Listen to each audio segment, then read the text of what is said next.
Hey there, Adrienne Elise here. Welcome to the Gaia Daily for January 13th, 2020. I'm Adrienne. How are you doing? Well, today is the day that the sun is on top of the Saturn Pluto conjunction, bringing forward a lot of intense feelings because the sun is our day-to-day reality. It moves 1 degree a day. So it represents our personal journey through the zodiac, and it represents who we are, who we'd like to be, and whether or not, in this case, we have permission to shine.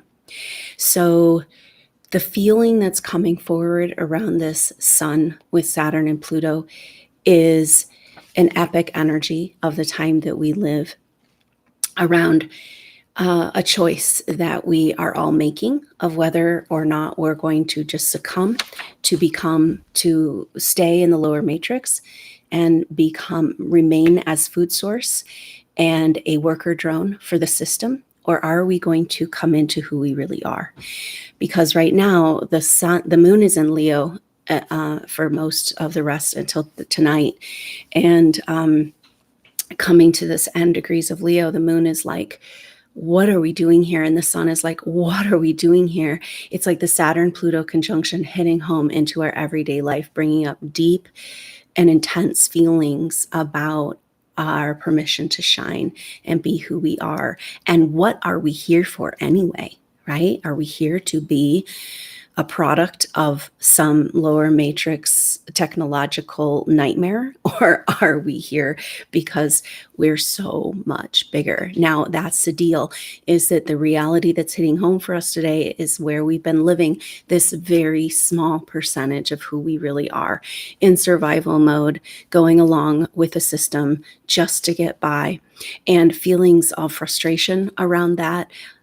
And knowing that we have so much more inside of us, and yet the impossibility of going up against this matrix, except this matrix is an illusion. And that's what the whole energy is of this Saturn Pluto conjunction. It's those outer realms coming in and saying, breaking down the illusion of this reality. So it makes sense we'd be feeling this way. And the only reason we're feeling this way is because with that whole galactic center activation at Jupiter and Sagittarius this last year, we got a glimpse of who we really are. We got a glimpse of our wider purpose here, and that we don't know what that is, but at the same time, we do know and have been confirmed and remember that there is so much more to us. And yet, how do we get out of the trap? And this is really interesting energy because, we talked about this strange in-between time fog that we're in because of the eclipse season and that incredibly powerful partial lunar eclipse that just happened on last Friday. And we're moving into the new moon in Aquarius, which is also marks the beginning. The day after the new moon in Aquarius is Chinese New Year. And so this Chinese New Year, we're moving into the year of the rat, which is very much bringing up all of these issues, just the concept of the rat race. And are we going to, stay and kind of the easiest thing to do right now in life is to go along with the system and just kind of not even think about things and just get lost in your technology and not care that our life is being set up to continually harvest our precious energy and attention, and just to stay asleep to that, keep the blinders on. That's the easy path, right? And yet certain souls cannot sit in that energy. And so you're feeling the frustration, and you're feeling this disillusion, and you're feeling this kind of dark feelings we talked about yesterday, these realizations coming up around where you've given your power away, to forces that absolutely did not deserve it. And is your power to have, or maybe you didn't even know you had this power? All of this is up for review and just right in our face today. And the moon in Leo is just like frustrated, frustrated at.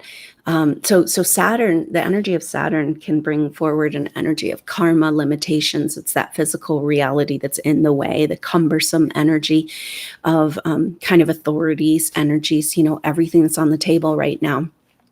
And those energies are that guardian of the threshold, wanting to keep us in this game, wanting to keep us in the lower paradigm and keep us in the lies. And those energies, it's like that Oz character we talked about before, come forward with this big strength, and it's this technological, mechanical, violent, toxic energy of taking what you have and using it for the negative agenda, and it just feels like, and what we do is we just go through our daily life and we just kind of, okay, it's okay, just get through, it'll be better. Well, but times like this, when this astrology just hits home, it's like you cannot deny this truth anymore. And maybe the first step is kind of really facing that we have given our power away, because how can we ever take it back if we can't face it? And yeah, it's not very fun to look at these things. And of course, with Mercury right there Mercury is like just moving to 23 degrees. The sun's at 22, exactly with Saturn and Pluto. So Mercury's just right there on the table around our conceptual understanding of what's been going on here.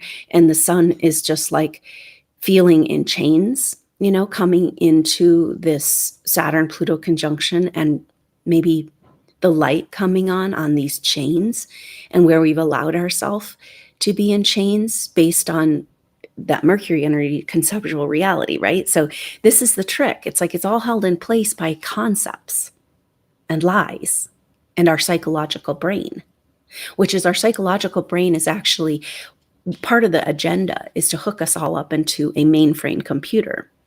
And then our thoughts are not our own, right? And so recognizing that our psychological brain has been so infested by ideas and energies that don't really resonate with the truth of who we are. And then the sun is there being like in Leo, wanting to just bust out, but it's like, in order to break free, we've got to face these feelings. We've got to know the truth. We've got to have this hard-hitting reality if we're ever going to break free. So just knowing that that's where we're at can be very, very helpful. And so the Mercury and the sun are fast-moving planets. They'll be out of here in just a couple of days. And but it's kind of this energy of take advantage of this hard-hitting reality, and because that's the first step to change it.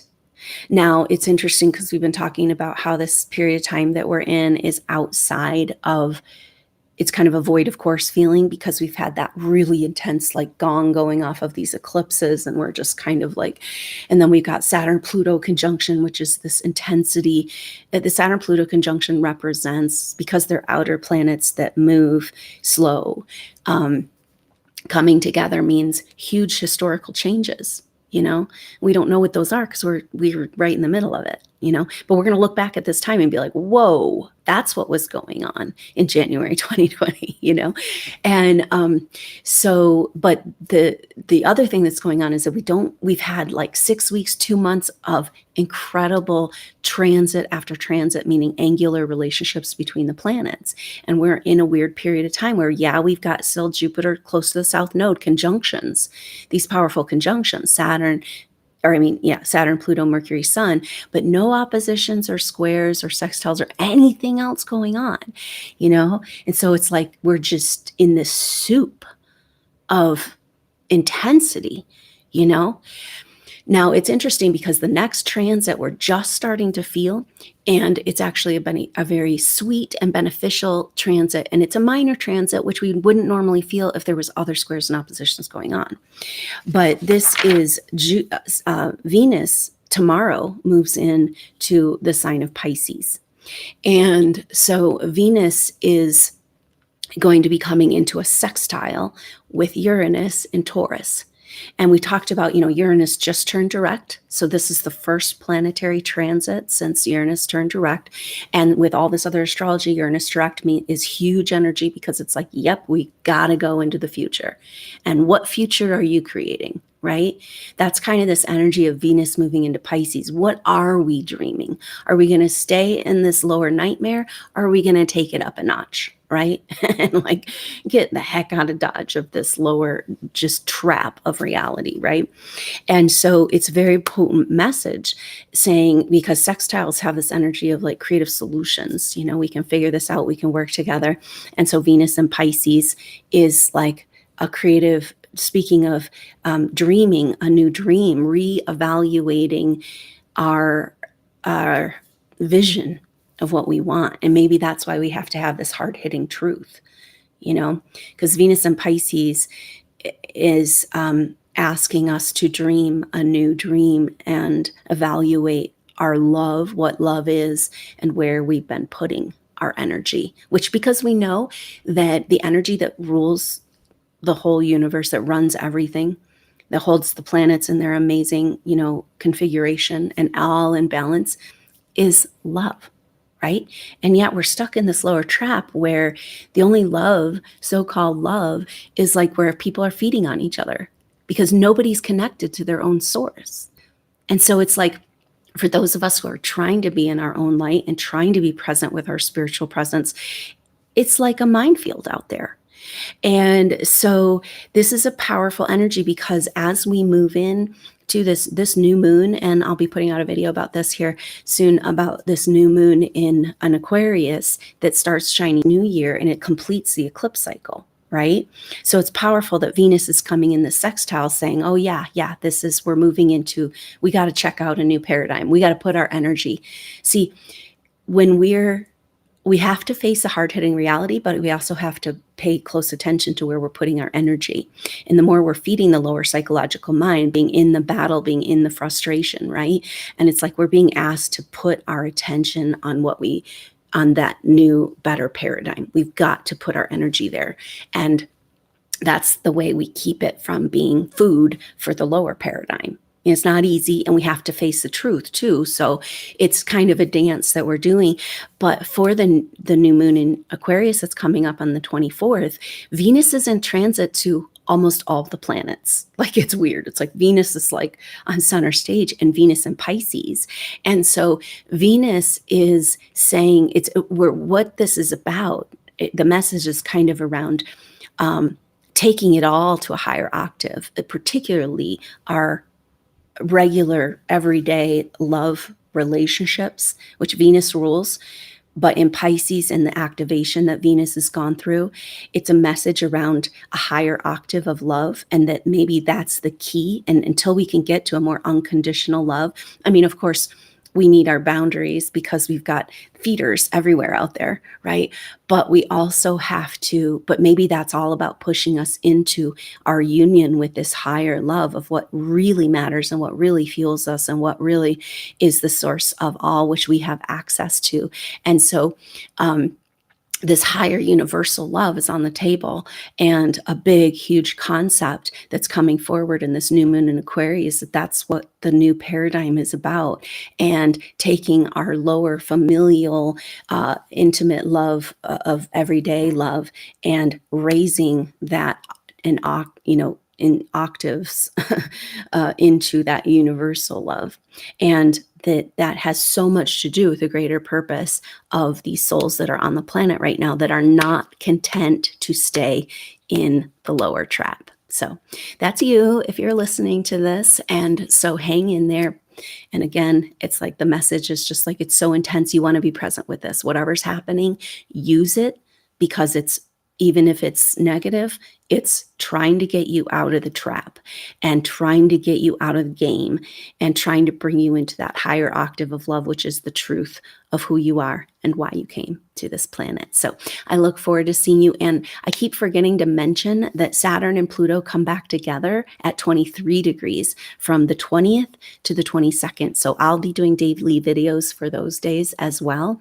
And also that 8-day meditation retreat, check that out, because it's designed, it's not specific to astrology. Like you can go do it anytime in your life later when you feel like you might need a meditation retreat, but it is tuned in energetically to this Saturn Pluto conjunction. So whatever issues are going on right now in your life, it's particularly tuned into that. So check out that 8-day meditation retreat, which you can do at any time, but just know that it's out there. And I look forward to seeing you tomorrow for the last day of this first Pluto Saturn conjunction, and the day 8 of the meditation retreat. So I look forward to seeing you then. And until then, I'm Adrienne Elise. Namaste.